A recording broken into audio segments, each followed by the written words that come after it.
Chennai shopping మాల్లో ఉగాది వేడుకలు. మీ పండుగ షాపింగ్ చెన్నై షాపింగ్ మాల్లో చేయండి. అందమైన వస్త్రాలతో పాటు విలువైన బహుమతులు పొందండి.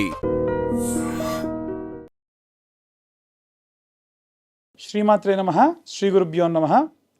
పరాభవనామ సంవత్సరంలో ద్వాదశ రాశుల వారికి కూడా ఎలా ఉండబోతుంది, వారి యొక్క ఆదాయము, వ్యయము, రాజ్యపూజ్యము, అవమానము, వీటి గురించి సంక్షిప్తంగా తెలుసుకునే ప్రయత్నం చేద్దాం. మిథున రాశి వారికి సంబంధించి ఆదాయం 8, వ్యయం 11, రాజ్యపూజ్యం 1, అవమానం 7. ఈ సంవత్సరం వీరికి మిశ్రమ ఫలితాలు గోచరిస్తూ ఉన్నాయి. మాటల పట్ల కాస్త జాగ్రత్త ముఖ్యం. ఆర్థికమైనటువంటి ఫలితాలు మెరుగ్గా ఉంటాయి. ఊహించని లాభాలు కూడా ఉంటాయి. అలాగే ఫ్రీలాన్సింగ్, కమిషన్ ద్వారా వచ్చేటువంటి ఆదాయం పెరుగుతుంది. డిజిటల్ ఆదాయం కూడా పెరిగే అవకాశం అధికంగా ఉంది. జాగ్రత్త వహించాలి. ముఖ్యంగా వాహన ప్రమాదాలు ఎక్కువగా జరిగే అవకాశం ఉంటాయి. ఆన్లైన్ మోసాలు కూడా జరిగే అవకాశం ఉంది. క్రెడిట్ కార్డ్ ఖర్చులు పెరిగే అవకాశం ఉంటుంది. ఆ పరంగా చాలా జాగ్రత్తగా ఉండండి. ఉద్యోగము, వ్యాపార విషయానికి వస్తే ఉద్యోగస్తులకు ఉద్యోగంలో మార్పు జరిగే యోగ్యం ఎక్కువగా ఉంది. ఎంఎన్సి, ఐటీ కంపెనీలు, మీడియా వారికి శుభప్రదంగా ఉంటుంది. ట్రాన్స్ఫర్స్ అయ్యేటువంటి అవకాశం కూడా ఎక్కువగా గోచరిస్తుంది. వ్యాపారస్తులకు సంబంధించి వ్యాపార విస్తరణ, ఆన్లైన్ బిజినెస్ శుభకరంగా ఉంటుంది. మార్కెటింగ్ పరంగా కూడా చాలా అద్భుతంగా ఉంటుంది. విద్యార్థి రంగంలో ఉన్నటువంటి వారికి సంబంధించి కమ్యూనికేషన్ రంగాలు, media field, journalism, mass media, YouTubers, content క్రియేటర్స్కి అద్భుతమైనటువంటి కాలం. పోటీ పరీక్షల్లో మేధస్సు ఉపయోగపడుతుంది.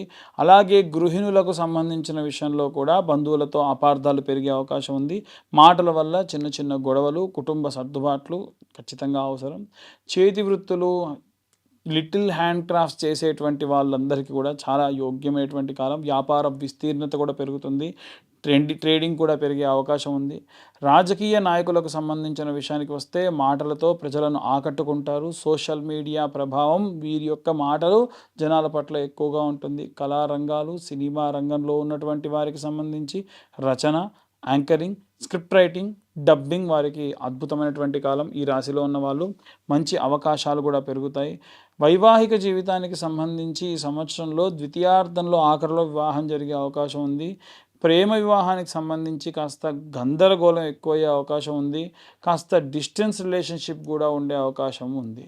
అలాగే ద్వితీయ భాగంలో వీరికి శుభం ఎక్కువగా కలిగే అవకాశం ఉంది. ద్వితీయార్థంలో సంతానానికి సంబంధించి పిల్లలు తెలివిగా ఎదుగుతారు. విదేశాల్లో ఉద్యోగము, డిజిటల్ పరంగా స్కిల్స్ అన్నీ కూడా పెరుగుతాయి. ఆరోగ్యపరమైనటువంటి విషయానికి వస్తే చాలా జాగ్రత్త వహించాలి. కొన్ని ఆహార వ్యవహారాలకు సంబంధించి, ఆరోగ్య వ్యవహారాలకు సంబంధించి నరాల బలహీనత పెరుగుతుంది. అలసట, ఒత్తిడి ఎక్కువ అవుతుంది. నిద్రలేమితనము, భుజం నొప్పులు, ఆహారం సమయానికి స్వీకరించకపోవడం, వాటి వల్ల ఇబ్బందులు పెరుగుతాయి. ఫాస్ట్ ఫుడ్ తినడం తగ్గించాలి. చల్లటి పదార్థాలు స్వీకరించడం తగ్గించాలి. మిథున రాశి వారికి సంబంధించి గోచార రీత్యా చూసుకుంటే గురు గోచారంలో భాగంగా గురువు 12వ స్థానంలో, అలాగే 1వ స్థానంలో మార్పులు సంవత్సరంలో సత్ఫలితాలు పొందే అవకాశం ఉంది. కొన్ని రకాల ఇబ్బందులు కూడా పడవచ్చు. విదేశీ యోగ్యంగా ఉంది. ఆధ్యాత్మికతతో పాటుగా కొన్ని ఖర్చులు కూడా పెరిగే అవకాశం ఉంది. సంవత్సరం మధ్య నుండి మెరుగుగా పెరిగే అవకాశం ఉంది. శని గోచార రీత్యా చూసుకుంటే శని 12వ స్థానంలో, 10వ స్థానంలో ప్రభావం ఎక్కువగా ఉంటుంది. కర్మఫల దాత శని కాబట్టి పరీక్షలు ఎక్కువ పెడతాడు. ఉద్యోగంలో ఒత్తిడి పెరుగుతుంది. నెమ్మదిగా వీరి జీవితంలో ఎదుగుతారు. క్రమశిక్షణగా అన్నీ నేర్చుకుంటారు. రాహుగ్రహం యొక్క ప్రభావం ప్రకారంగా చూసుకుంటే అత్యంత ప్రభావం సోషల్ మీడియా ద్వారా ఉంటుంది.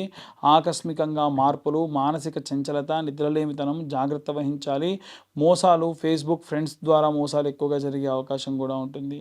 కేతు గోచార రీత్యా చూసుకుంటే భక్తి, పాత స్నేహాలు, దూరంలోని ఎన్నో రకాలైనటువంటి విషయాలకు సంబంధించి తిరిగి మళ్ళీ స్వభావం పొందే అవకాశం అధికంగా ఉంది. ముఖ్యంగా చూసుకుంటే బుధగ్రహ ప్రభావం వలన మిథున రాశి రాశాధిపతి కాబట్టి అత్యంత కీలకము, శుభం ఈ సంవత్సరం అధికంగా ఉంది. మేధస్సు, మాట తీరు, రచన ప్రతిభ అలాగే వీరికి పెరిగే అవకాశం ఉంది.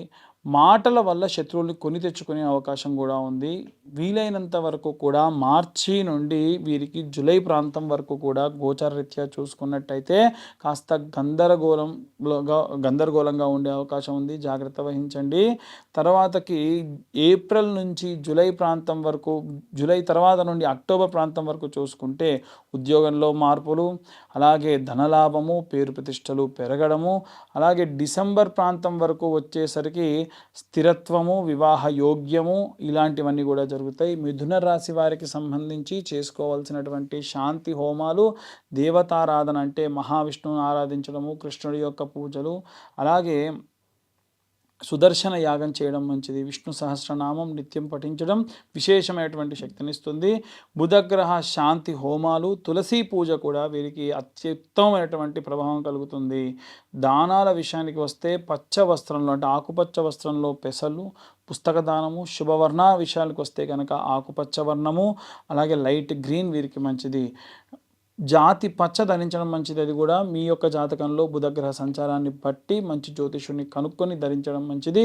బుధవారం నాడు ఎట్టి పరిస్థితుల్లో అబద్ధాలు చెప్పడం కానీ, తప్పుగా మాటలు చెప్పడం కానీ, తెలవని విషయాలు మాట్లాడడం కూడా వీరికి ఎక్కువగా ఇబ్బంది పెట్టేటువంటి అవకాశం ఉంది. ఫాస్ట్ ఫుడ్ పరంగా తినేటువంటి ఆహారం తగ్గించుకుంటే మంచిది.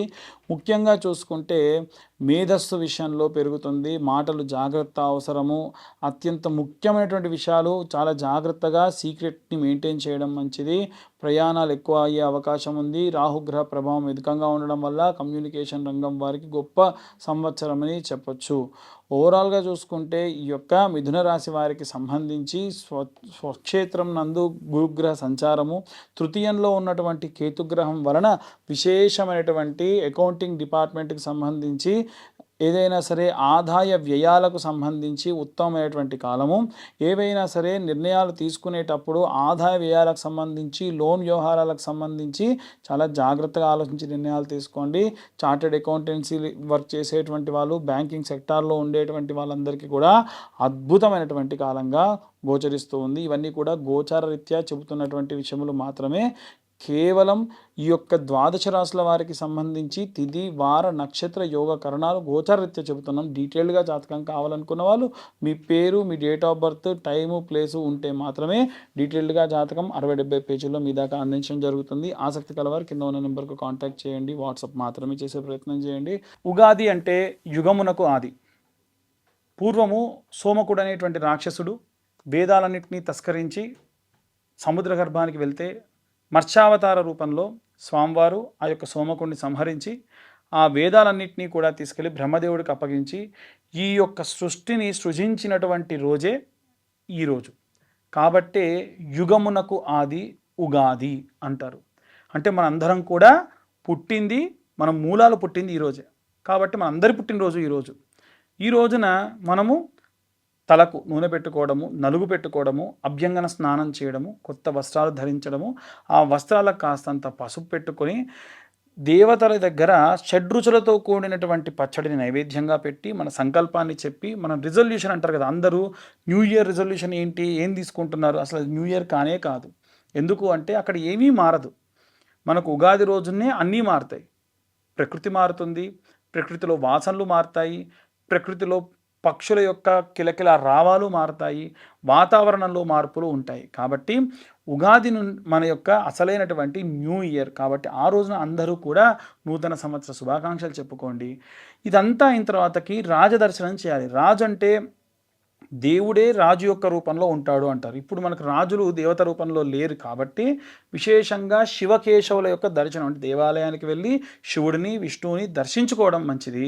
అలాగే ఈ యొక్క ఉగాది రోజున పంచాంగ శ్రవణాన్ని వినండి. ఇప్పుడు మనకు చెప్తున్నటువంటి పంచాంగ శ్రవణం అంతా కూడా మీరు మీ రాశికి సంబంధించి ఎలా ఉంది, ఈ సంవత్సరంలో ఏ టైం నుంచి ఏ టైం వరకు ఎలా ఉంది అనేటువంటి విషయాలు కూడా సంక్షిప్తంగా చెప్పేటువంటి ప్రయత్నం చేశాము. కాబట్టి ఎవరైనా జాతకాలు చెప్పించుకోవాలన్నా ఈ రోజున చెప్పించుకోవచ్చు. అలాగే వీలైనంత వరకు కూడా ఈ సంవత్సరంలో ఎవరికైనా వివాహం కాని వారికి, సంతానం కాని వారికి ప్రత్యేకమైనటువంటి హోమాలు నిర్వహించడం జరుగుతుంది. ఆసక్తి కలవారు కింద ఉన్న నెంబర్కి కాంటాక్ట్ చేయొచ్చు. సర్వే జనా సుఖినో భవంతు. స్వస్తి.